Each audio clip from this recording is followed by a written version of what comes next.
Kebodohan remaja sekarang ini adalah menganggap pacaran sebagai standar kebahagiaan dari diri mereka sendiri. Pada 86% remaja stres akibat mereka jatuh cinta, kemudian mereka pacaran dan mereka putus dan mereka trauma. Dan itu merupakan siklus yang terus mereka lakukan di masa remaja mereka. Alih-alih mendapatkan kebahagiaan di masa pacaran mereka, nyatanya mereka melakukan tindakan KNPI yang berujung pada kehamilan di luar nikah. Lalu kapan mereka akan merasakan kebahagiaan di masa remaja jika hal tersebut terjadi pada diri mereka? Lebih baik menjadikan masa remaja sebagai masa yang paling bahagia di dalam hidupmu dengan melakukan kegiatan-kegiatan positif seperti berolahraga serta meraih prestasi gemilang. Kebahagiaan bukan hanya tentang cinta, tapi juga bisa dengan menghabiskan waktu bersama dengan teman dan membuat momen-momen indah bersama-sama dengan mereka. Hidup di era remaja hanya sekali saja. Kita masih muda, jalan kita masih sangat panjang. Teruslah menjadi remaja yang bahagia agar dunia lebih ceria. Teman-teman, kita masuk pada pembahasannya, dampak pacaran pada generasi Z terhadap kesehatan mental. Nah, teman-teman, fenomena pacaran di kalangan generasi Z telah menjadi bagian dari dinamika kehidupan remaja dan dewasa muda saat ini. Generasi Z yang tumbuh dalam era digital memiliki akses yang luas terhadap media sosial, aplikasi percakapan, dan budaya populer yang secara tidak langsung mempengaruhi cara mereka membangun relasi romantis. Namun, di balik tren ini, muncul pertanyaan penting bagi kita mengenai bagaimana sih dampak psikologis yang timbul dari aktivitas pacaran ini.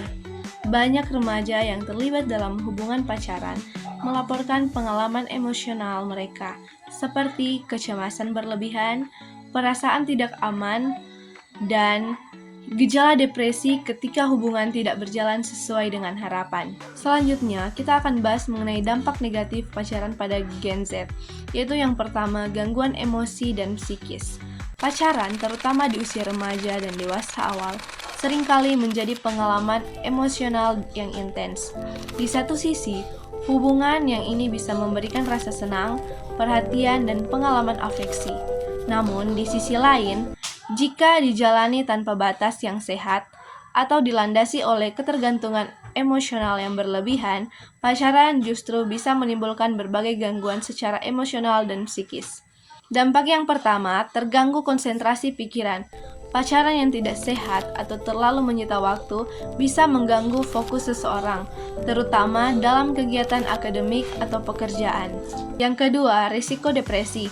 Pacaran yang diwarnai oleh drama, manipulasi, atau ketergantungan emosional bisa menempatkan seseorang dalam tekanan yang berat.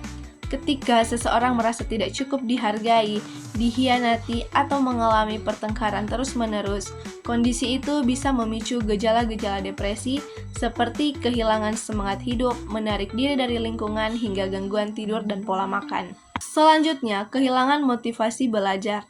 Saat sedang pacaran, terlebih jika hubungan tersebut menyita perhatian dan waktu secara berlebihan, motivasi untuk belajar bisa menurun drastis.